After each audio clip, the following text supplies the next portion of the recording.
السلام علیکم ورحمۃ اللہ وبرکاتہ۔ نحمدہ ونصلی علی رسول الکریم۔ بسم اللہ الرحمن الرحیم۔ عزیز طلباء، آج ہم 10 کلاس کی پہلی نظم حمد سے آغاز کریں گے 10 کے سلیبس کا۔ اس سے پہلے ہم دعا پڑھیں گے تاکہ اللہ جل شانہ ہمارے لیے کتاب کو پڑھنا، یاد کرنا اور اس کو سمجھنا آسان کر دے۔ تو میرے ساتھ ساتھ دہرائیے گا یہ دعا: ربی یسر ولا تعسر وتمم بالخیر وبک نستعین یا فتاح یا علیم۔ ربی یسر ولا تعسر وتمم بالخیر وبک نستعین یا فتاح یا علیم۔ ربی یسر ولا تعسر وتمم بالخیر وبک نستعین یا فتاح یا علیم برحمتک یا ارحم الراحمین۔ اب ہم کتاب کی طرف آتے ہیں۔ حمد کہتے ہیں اللہ جل شانہ کی تعریف بیان کرنے کو۔ عزیز طلباء، اشعار کی تشریح سے پہلے کچھ باتیں آپ کے گوش گزار کرنا چاہوں گا۔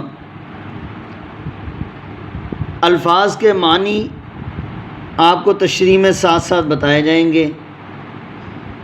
پیپر میں بھی شعر لکھا جاتا ہے لیکن الفاظ کے معنی پوچھے نہیں جاتے۔ 10th کے پیپر میں ٹائم بہت کم ہوتا ہے، سلیبس زیادہ ہوتا ہے، مطلب پیپر لینتھی ہوتا ہے، ٹائم کم ہوتا ہے۔ عام طور پر یہ دیکھا جاتا ہے کہ طلباء الفاظ کے معنی لکھنے میں اپنا ٹائم ضائع کر دیتے ہیں، جبکہ الفاظ کے معنی مطلوب ہی نہیں ہوتے، یعنی پوچھے ہی نہیں جاتے۔ تو جو چیز نہ پوچھی جائے اس کو حل کرنے میں یا اس کو لکھنے میں آپ نے اپنا ٹائم ضائع نہیں کرنا۔ الفاظ کا ذخیرہ آپ کے پاس ہونا چاہیے۔ اس کے لیے آپ کو ساتھ ساتھ الفاظ بتائے جائیں گے، ان کے معنی بتائے جائیں گے، ان کو آپ نے یاد رکھنا ہے، یاد کرنا ہے، لیکن پیپر میں نہیں پوچھے جاتے۔ ہاں، نثر پاروں کی تشریح کرتے ہوئے، پیراگراف کی تشریح کرتے ہوئے آپ کو پیپر کے اندر الفاظ کے معنی پوچھے جائیں گے، ان الفاظ کے معنی آپ نے کرنے ہیں۔ ان الفاظ کے معنی یعنی اشعار میں الفاظ کے معنی نہیں پوچھے جاتے تو اس میں آپ نے اپنا ٹائم ضائع نہیں کرنا۔ اب دیکھیے شعر کی طرف آتے ہیں۔ بسم اللہ الرحمن الرحیم۔ اسی نے ایک حرف کن سے پیدا کر دیا عالم، کشاکش کی صدائے ہاؤ ہو سے بھر دیا عالم۔ حرف کن، کن کا حرف، تخلیق کا حرف، کائنات کو بنانے کا، کائنات کو پیدا کرنے کا حرف۔ عالم جہان کو کہتے ہیں۔ کشاکش کھینچا تانی یعنی چہل پہل، رونق، صدا آواز، ہاؤ ہو شور غل، صدائے ہاؤ ہو مطلب شور غل کی آواز۔ عالم کا معنی جہان۔ پیپر میں شعر کی تشریح کرنے کا طریقہ یہ ہوگا کہ سب سے پہلے آپ نے نمبر لکھنا ہے، شعر کا نمبر، جو بھی آپ کو شعر آتا ہو پہلے۔ اس کے بعد آپ نے نظم کا عنوان لکھنا ہے۔ پھر شاعر کا نام لکھنا ہے، پھر اس کے بعد ان کی مطلب ہیڈنگز دے کر پھر آپ نے یہ دونوں چیزیں لکھنی ہیں، اس کے بعد آپ نے مفہوم کی ہیڈنگ دے کر مفہوم لکھنا ہے۔ مفہوم اس کا یہ ہے، وہی اللہ ہے جس نے ایک حرف کن کے ذریعے سے اس جہان کو پیدا کر دیا، اور پھر شور غل کی آواز کے ذریعے سے، یعنی اس کائنات کے شور غل کی آواز سے اس جہان کو بھر دیا۔ اس شعر میں شاعر حفیظ جلندری رحمہ اللہ جل شانہ کی تعریف بیان کرتے ہوئے کہتے ہیں کہ وہ اللہ ہی ہے جس نے اس کائنات کو تخلیق کیا، اور تخلیق کرنے سے اللہ جل شانہ نے کسی سے مدد نہیں لی، اسی نے، یہ لفظ توحید کو بتا رہا ہے کہ وہ ایک ہی ہے، اس ایک ہی نے پیدا کیا ہے، اور پیدا کرنے میں صرف اتنی دیر لگی کہ اس نے کن کہا، کہا پورے کے پورے جہان کو تخلیق کر دیا۔ جیسے قرآن پاک کے اندر آتا ہے، انما امرہ اذا اراد شیئا ان یقول لہ کن فیکون۔ جب اللہ جل شانہ کسی چیز کو بھی پیدا کرنے کا ارادہ کرتا ہے تو وہ کہتا ہے کن، ہو جا، فیکون، پس وہ ہو جاتی ہے۔ زمین بنانے کا ارادہ کیا، اللہ نے کہا کن، کاف اور نون آپس میں ملنے سے پہلے زمین کا وجود بن گیا۔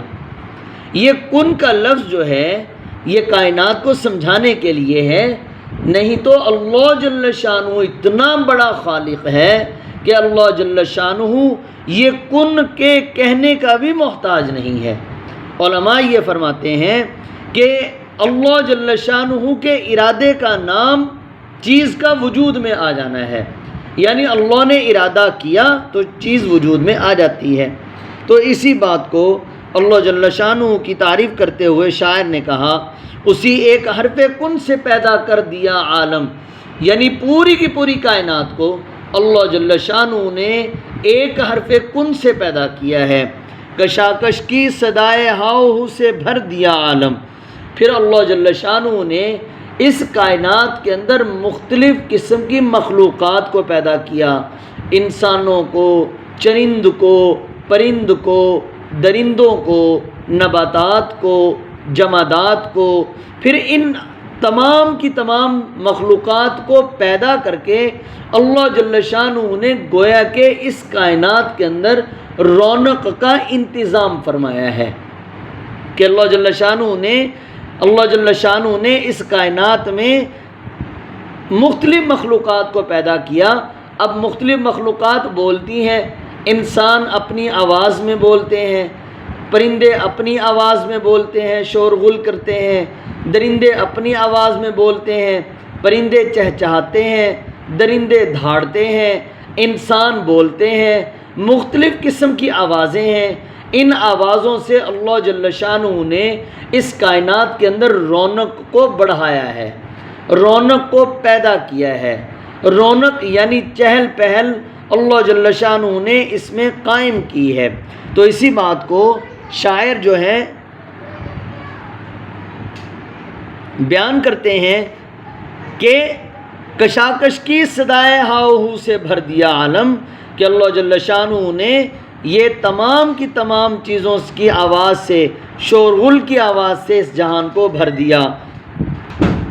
جیسا کہ کسی موقع پر شاعر نے بھی خوب کہا، اللہ نے کہا کن تو معن ہو گیا قائم، اللہ نے کہا کن تو معن ہو گیا قائم، یہ غلغلاؤ سلسلائے ارض و سماوات، کہ اللہ جل شانہ نے کن کہا تو کن کہنے کے فوراً بعد قائم ہو گیا۔ کیا قائم ہو گیا؟ ارض و سماوات، یعنی زمین و آسمان کا سلسلہ، اور اس کے اندر شور غل وغیرہ یہ سارے کا سارا قائم ہو گیا۔ دوسرا شعر دیکھیں جی، نظام آسمانی ہے اسی کی حکمرانی سے، بہار جاودانی ہے اسی کی باغبانی سے۔ نظام آسمانی، آسمان کا نظام، حکمرانی حکم کے تابع، بادشاہت سے۔ بہار جاودانی، ہمیشہ کی بہار۔ باغبانی، باغ کی رکھوالی کرنا۔ اس شعر میں شاعر حفیظ جلندری اللہ جل شانہ کی مزید تعریف بیان کرتے ہوئے کہتے ہیں کہ یہ آسمان کا نظام یہ بھی اللہ کے حکم کے تابع ہے۔ قرآن پاک کے اندر آتا ہے للشمس ينبغي لها ان تدرك القمر ولا الليل سابق النهار وكل في فلك يسبحون، کہ سورج کے اندر اتنی مجال نہیں ہے کہ وہ چاند کو جا پکڑے۔ ہم عام طور پر دیکھتے ہیں کہ جس وقت دوڑ لگتی ہے، ریس لگتی ہے، اور ایک سرکل میں دوڑنا ہو، گول دائرے میں سب نے دوڑنا ہو، تو گول دائرے میں دوڑتے دوڑتے ہر آدمی کی ایک کوشش ہوتی ہے، بھاگنے والے کی، ریس میں حصہ لینے والے کی، کہ میں اس سے پہلے آگے نکل جاؤں، میں اس سے آگے نکل جاؤں۔ اب اس سے آگے نکلتے ہوئے کیا ہوتا ہے کہ ظاہری بات ہے اس کے برابر ہوگا، کسی کے ساتھ ٹکراؤ بھی ہوگا اور کسی کو دھکا بھی لگے گا، پھر کسی کے ساتھ جسم بھی جو ہے وہ لگے گا، کسی کے جسم کے ساتھ دھکم پیل ہوگی۔ یہ نظام آسمانی، یہ تمام کی تمام کائنات جو ہے یہ گول گول گھوم رہی ہے، یعنی سیارے وغیرہ گول گول گھوم رہے ہیں۔ اب سیاروں کے اندر اتنی مجال نہیں، اتنی ہمت نہیں کہ اللہ جل شانہ کے بغیر، حکم کے بغیر وہ کسی دوسرے سیارے سے آگے گزر جائیں، اور سیارے سے آگے گزرنا تو درکنار، اللہ کے حکم کے بغیر کوئی سیارہ کسی دوسرے سیارے کے برابر بھی نہیں ہو سکتا۔ کتنے سیارے ہیں، لاکھوں کروڑوں سیارے ہیں، اور کتنی ان کے اندر مخلوقات ہیں، اور پھر جو ہے یہ تمام کے تمام سیارے یہ آپس میں ٹکراتے بھی نہیں ہیں، یہ تمام کے تمام یہ اللہ کے حکم کے محتاج ہیں۔ اور یہ نظام آسمانی، یہ ستارے، یہ سیارے، سورج کا نکلنا، چاند کا نکلنا، سورج کا غروب ہونا، چاند کا چھپ جانا، ستاروں کا ٹمٹمانا، یہ تمام کے تمام چیزیں جو ہیں یہ اللہ کے حکم کی محتاج ہیں۔ تو اسی کو شاعر نے بیان کیا ہے، نظام آسمانی ہے اسی کی حکمرانی سے۔ یہ آسمان کا نظام ہمیں ٹھیک ٹھیک جو چلتا ہوا دکھائی دے رہا ہے، یہ اسی کی حکم کی تابع ہے۔ بہار جاودانی ہے اسی کی باغبانی سے، یہ ہمیشہ کی بہار یہ اسی کی باغبانی ہے، یعنی اس باغ کی رکھوالی کرنے والا شاعر نے اس کائنات کو باغ سے تشبیہ دی ہے، اور جو اللہ جل شانہ ہے وہ باغبان ہے، یعنی اس باغ کے اندر جو ہمیشہ کی بہار نظر آ رہی ہے کہ اللہ جل شانہ نے پودوں کو اگایا، سبزہ لگایا، پھر اللہ جل شانہ نے خوبصورتی پیدا کرنے کے لیے جگہ جگہ پر اللہ جل شانہ نے مختلف نعمتیں پیدا کیں، پھر اللہ جل شانہ نے پھل پیدا کیے، سبزیاں پیدا کیں۔ یہ پوری کی پوری کائنات جو ہے یہ ایک باغ کی مثال ہے، اور پھر اس باغ کی رکھوالی کرنے والا یہ وہ باغبان ہے، یعنی اللہ جل شانہ ہے جو اس کی باغبانی کر رہا ہے۔ کوئی پتا بھی اللہ جل شانہ کی اجازت کے بغیر نہیں ہلتا، اور اللہ جل شانہ کے علم کے بغیر نہیں ہے، یعنی تمام چیزیں اللہ کے حکم کی محتاج ہیں۔ جیسے اللہ جل شانہ ان کو حکم دیتا ہے ویسے ہی تمام کی تمام چیزیں اس کے حکم کے مطابق عمل کرتی جاتی ہیں۔ جیسا کہ شاعر نے خوب کہا، رنگ تیرا چمن میں بو تیری، رنگ تیرا چمن میں بو تیری، خوب دیکھا تو باغباں تو ہے۔ تو عزیز طلباء، 2 اشعار کی تشریح کر دی ہے، ان کے الفاظ کے معنی، مفہوم اور تشریح کو آپ نے اچھی طرح سے یاد کر لینا ہے۔ السلام علیکم ورحمۃ اللہ وبرکاتہ۔